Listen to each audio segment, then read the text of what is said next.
이솝의 동화책에는 여우와 포도라는 이야기가 나옵니다. 어느 날 여우가 숲속을 거닐다가 나무 위를 쳐다보니 먹음직스러운 포도가 달려있는 거예요. 여우가 이 포도를 따먹으려고 수차례 뜸박질을 해보았지만 가지가 높아서 손이 닿지 않았던 겁니다. 한참을 애쓰던 여우가 주변에 있는 동물들에게 이렇게 말했습니다. 저 포도는 너무 쉬어서 먹을 수 없을 거야. 이렇게 말했습니다. 자신의 부족함을 감추기 위한 말이었던 거죠. 자, 여기까지가 이솝 동화에 나오는 이야기입니다. 그런데 20세기 초반에 독일 사람 에릭 헤이스트라는 작가가 이 우화의 수업편을 만들었습니다. 내용이 이와 같습니다. 그렇게 애쓰던 여우가 드디어 그 포도나무에 올라가서 포도를 따먹게 되었습니다. 그런데 포도를 먹어보니까 진짜 쉬어서 먹을 수 없었던 겁니다. 그럼 어떻게 할까요? 여우는 이 포도가 심은 시라고 말하지 않겠어요? 여우는 그렇게 말하지 않았습니다. 어떻게 말했을까요? 세상에 이렇게 달고 마신 포도는 처음 먹어본 것 같아. 이렇게 하면서 계속 포도를 따먹는 것입니다. 쉬어서 먹기 힘들어도 애써 행복한 표정을 지으면서 먹었습니다. 그래서 그 여우는 결국 위궤양이 생겨서 죽었다고 했습니다. 여러분, 쉬면은 쉬라고 해야죠. 아프면은 아프다고 해야죠. 슬프면은 슬프다고 해야죠. 그것을 아닌 척하고 나는 괜찮아 이렇게 삼키게 되면은 여우처럼 병에 걸려서 죽게 되는 것입니다. 우리 마음속에 애태우는 문제가 없나요? 나의 가슴 속에 해결할 수 없는 상처가 없나요? 있다면 우리는 어떻게 해결받아야 할 것인지 본문을 통해 알아보도록 하겠습니다. 오늘 본문의 이야기는 하나님의 은혜로 나병을 치유받은 사람의 이야기가 등장하고 있습니다. 그 사람의 이름은 나만이라고 합니다. 본문 앞에 5장 1절에서는 이 사람에 대해서 소개를 하고 있습니다. 5장 1절 함께 보시겠습니다. 아람 왕의 군대 장관 나만 그의 주인 앞에서 크고 존귀한 자니 이는 여호와께서 전에 그에게 아람을 구원하게 하셨습니다. 그는 큰 용사이나 나병 환자더라. 이렇게 말하고 있습니다. 큰 용사, 전공에 있었던 사람이었지만은 나병 환자였던 거예요. 나만은 아람이라는 대제국의 군대 장관 자리에 있는 사람이라고 소개하고 있습니다. 더구나 전에 전투에서 아람을 승리로 이끌었던 큰 용사였다고 부연해서 설명하고 있습니다. 그런데 이런 사람에게도 남에게 없는 아픔이 있었습니다. 당시로는 치료가 불가능했던 나병을 지니고 있었던 거예요. 이 병은 전염까지 될 수 있기에 사람들은 극도로 꺼리는 질환인 것입니다. 나만은 수치와 불안한 상태에서 그래도 건강한 척하고 이 질환을 감추며 살아왔을 것입니다. 이런 걸 보면은 세상에는 누구도 완벽한 행복을 누린 사람은 없음을 알게 합니다. 우리도 한두 개의 아픔을 가지고 있지 않습니까? 그러나 그 아픔에 몰두하지 마시고 하나님의 은혜 안에 머무는 삶을 구하시기 바랍니다. 아멘. 그럼 하나님 은혜 안에 있으려면 어떻게 할까요? 우리가 본문을 통해서 은혜 받기를 축원합니다. 첫째는 하나님을 두려워할 줄 알아야 합니다. 우리 본문 10절 함께 보시겠습니다. 엘리사가 사자를 그에게 보내 이르되 너는 가서 요단강에 몸을 7번 씻으라. 내 살이 회복되어 깨끗하리라 하는지라. 하나님의 말씀을 전하는 엘리사 선지자가 사람을 나아만에게 보내서 요단강에서 몸을 7번 씻으라고 말해 주었던 겁니다. 이스라엘의 요단강은 말이 강이지 건기 때가 되면은 개울물처럼 물이 말라버립니다. 그리고 흙탕물이에요.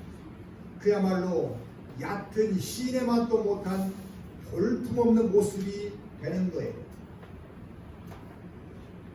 그런데 나라를 호령하는 장관에게 그곳에 가서 몸을 드러내고 씻으라고 했던 것입니다. 나아만은 이 말에 분노했다고 말합니다. 그가 분노한 이유는 두 가지였습니다. 하나는 선지자가 직접 나와서 자신을 환대해주고 하나님 이름을 부르며 환구의 손을 흔들면서 병을 고쳐줄 줄 알았던 거예요. 그런데 정작 선지자는 나와보지도 않았다는 것입니다. 두 번째는 자기 나라의 강물이 더 깨끗하고 수량도 많은데 굳이 이렇게 물도 없는 더러운 곳에서 몸을 씻으라고 하는 거예요. 한마디로 가만히 생각해 보니까 사람에 대한 애도 없고 치료 방법도 이해가 되지 않았던 거예요. 자, 그렇다면 엘리사는 아람 장관이 왔는데 왜 나와보지도 않았을까요? 다른 사람 같았으면 이런 권력자를 만나지 못해서 안달복달했던 거예요. 그러나 그는 그렇게 하지 않았습니다. 혹시 그가 이스라엘을 괴롭게 했던 적군의 장관이라서 그랬을까요? 아니죠. 그보다는 그에게 온전히 하나님께서 하신 일을 보여주고자 했던 것입니다. 만약에 나만이 생각한 대로 엘리사가 나와서 자신의 환구의 손을 흔들며 기도해서 병이 치료되었다면 어떤 일이 있었을까요? 나만과 부하들은 이 광경을 보고서 엘리사를 하나님처럼 높이게 되었을 것입니다. 사람들은 엘리사를 하나님의 종이 아니라 하나님과 대등한 위치로 격상시켜버리지 않겠습니까? 그리고 하나님께 돌아가야 할 영광을 엘리사가 받게 된 일이 벌어지겠죠. 우리에게도 항상 조심할 일이 이런 것입니다.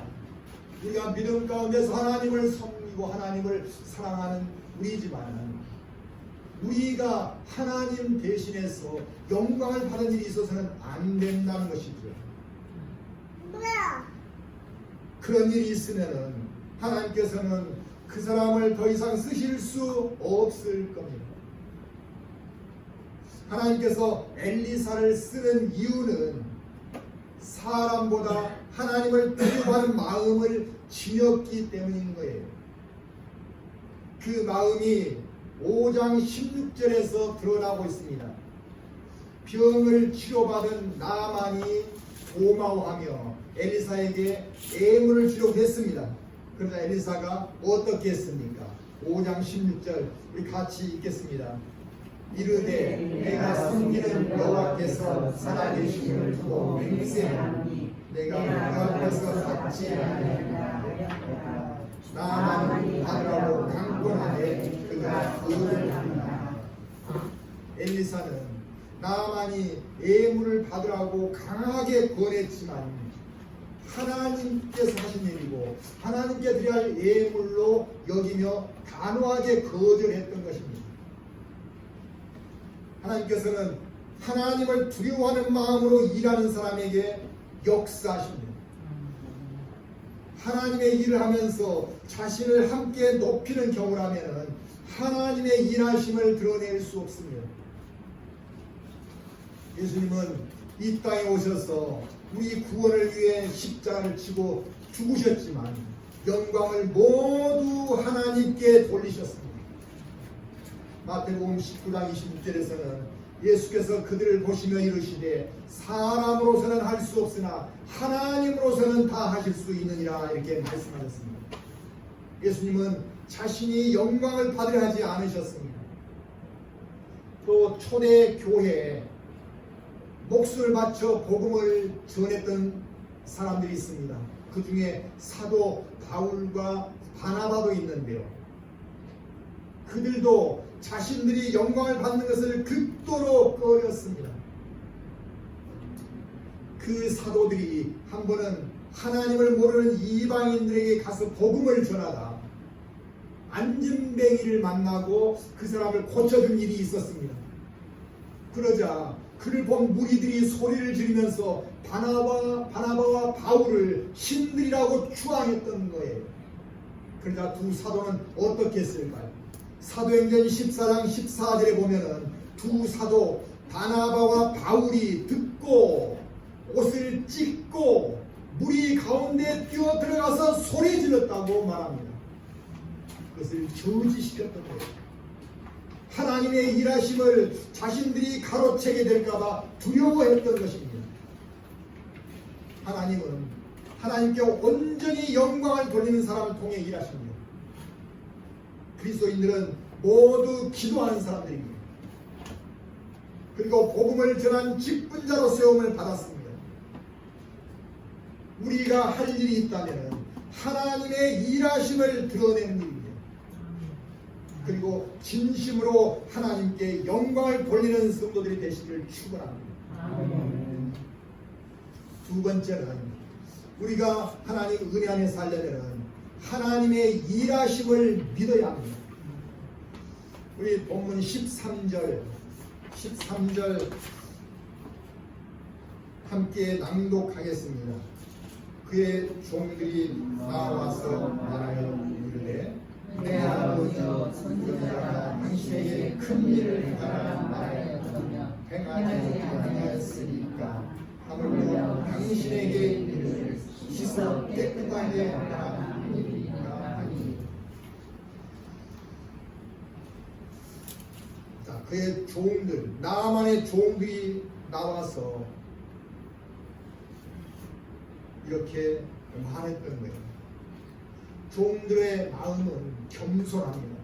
그래서 겸손한 종들은 하나님의 말씀대로 행해야 하나님의 일하심이 나타날 것을 믿었던 거예요. 그런데 마음이 교만했던, 마음이 높아져 있던 나아만은 어떤 생각을 지니고 있었습니까? 그 생각이 5절을 보면은 짐작할 수 있어요. 5장 우리가 5절 옆에 5절 우리 같이 읽겠습니다. 아람 왕이 이르되 갈지어다 이제 내가 이스라엘 왕에게 그를 보내리라. 나만이 원하세 은실사람과 금루청과 이고 10벌을 가지고 가서. 자, 나만은 자기 병을 치료하는데 뭘 이용했어요? 왕의 권력을 이용하려고 했습니다. 그래서 왕에게 부탁을 했고 왕은 또한 편지를 써서 그 이스라엘 왕에게 전달시켜서 병을 치료해주는 선지자로 하여금 치료를 잘 하게 하려고 했던 거예요. 자, 그뿐이 아니었어요. 나만은 많은 물질을 가지고 왔습니다. 물질을 들여서 자신의 병을 고치려고 했던 거예요. 이런 방법을 동원하면 선지자가 자신의 병을 치료하는데 최선을 다해 줄 것이고 자신은 병 고침을 얻을 것이라고 생각했던 것입니다. 그런데 와서 보니까 강물에 들어가 식기만 하라니 이래가지고 무슨 치료가 되겠는가 하고 생각했던 것입니다. 엘리사가 전해준 하나님의 방식과 나만이 생각했던 방식에는 차이가 많았던 것입니다. 이렇게 자신의 생각이 옳다고 여기는 사람들에게는 하나님의 일하심이 나타날 수가 없습니다. 그 사람에게는 하나님의 은혜가 임할 자리가 없는 거예요. 그래서 야고보서 4장 6절에서는 하나님이 교만한 자를 물리치시고 겸손한 자에게 은혜를 주신다 이렇게 말씀하십니다. 그러므로 정말 우리가 하나님의 은혜를 받으려면 나의 부족함을 인정할 수 있어야 합니다. 나는 연약합니다. 그저 사람과 똑같은 성정을 지닌 것에 불과합니다. 이렇게 내 자신을 낮출 수 있어야 해요. 그리고 하나님이 오시다는 마음이 들어올 때 비로소 하나님은 일하시는 것입니다. 오늘날 많은 사람들이 자아가 너무 강해서 은혜를 받지 못하는 경우를 볼 수 있습니다. 내가 은혜 안에 들어가려면 나는 약한 존재에 불과한 것을 인정하고 정직하게 하나님 앞에 나가야 합니다. 그러면 하나님께서 우리를 축복의 길로 인도해 주실 줄 믿습니다. 어떤 교회 목사님이 이런 간증을 했습니다. 주일날 아침에 집에서 사모하고 다툼이 있었다고 합니다. 별일이 아닌데 해서는 안 될 말까지 하고 말았던 거예요. 그래서 사모에게 상처를 주고 말았습니다. 또 교회를 오면서 다른 날 같으면은 한 차로 왔을 텐데 화가 가라앉지 않아서 목사님은 홀로 차를 몰고 와버린 것입니다. 교회 문을 열고 들어오긴 했지만 마음이 무거워서 예배를 인도할 자신이 없더랍니다. 그러나 예배 시간이 되었으니 어떻게 해요? 할 수 없이 강단에 올라갔습니다.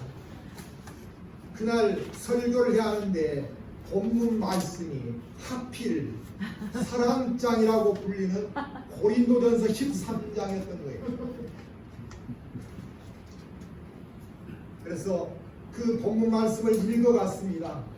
사랑은 오래 참고 사랑은 온유하며 시기하지 아니하며 사랑은 자랑하지 아니하며 교만하지 아니하며 무례히 행하지 아니하며 이렇게 읽어가는데 가슴이 턱턱 막혀왔다는 거예요. 그냥 아무 일도 없었던 것처럼 설교하려고 했는데 성령께서 그 마음을 책망하니까 견딜 수가 없었습니다. 그래서 설교를 멈추고 강단 위에 꿇어앉고 말았습니다. 그리고 눈물을 쏟으며 기도하기 시작했습니다. 하나님, 잘못했습니다. 저 안에 사랑이 없네요. 저는 말씀을 전할 자격이 되지 않습니다. 저는 너무도 부족합니다. 하며 회개를 하는데 30분이 훌쩍 지나가버렸다고 합니다. 이렇게 해서 설교 시간이 끝나고 만 거예요. 목사님이 강단에서 일어설 때 목사님 생각은 이러게 했습니다. 이제 나의 목회는 끝났구나. 설교를 하다 말고 강단에 엎드려 있었으니 누가 이런 목사를 따르겠어. 그런데 놀라운 일이 무엇이냐 하십니까?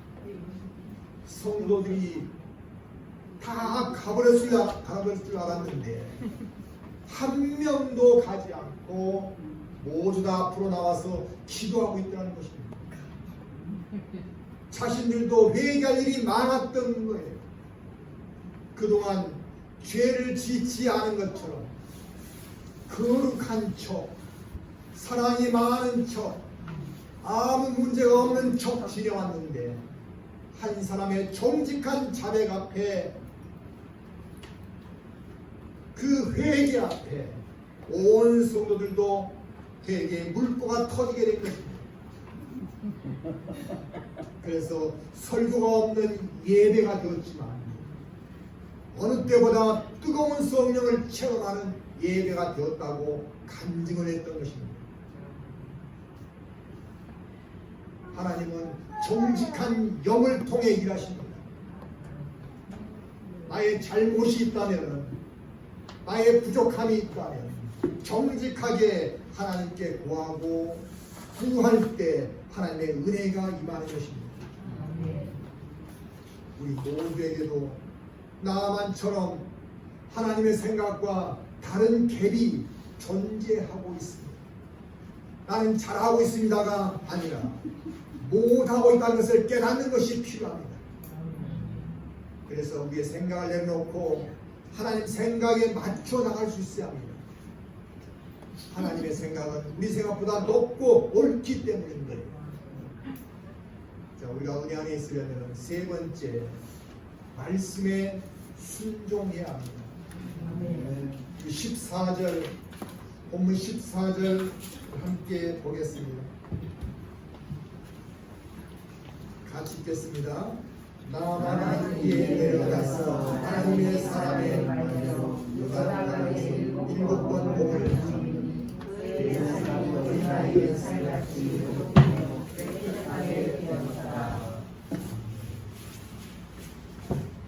나만이 처음에는 화를 냈죠. 그리고 자기 나라로 돌아가려고 했습니다. 그랬던 그가 종대의 설득으로 마음을 돌려서 요단강으로 내려간 것입니다. 여기서 내려가다라는 원어를 야라드라는 히브리어를 쓰고 있습니다. 이 단어에는 자신을 내려놓았다는 뜻이 있습니다. 나아만은 단순히 발걸음만을 요단강을 향해 내려간 것이 아니라 자신을 내려놓는 겸손한 마음이 들어왔던 것입니다.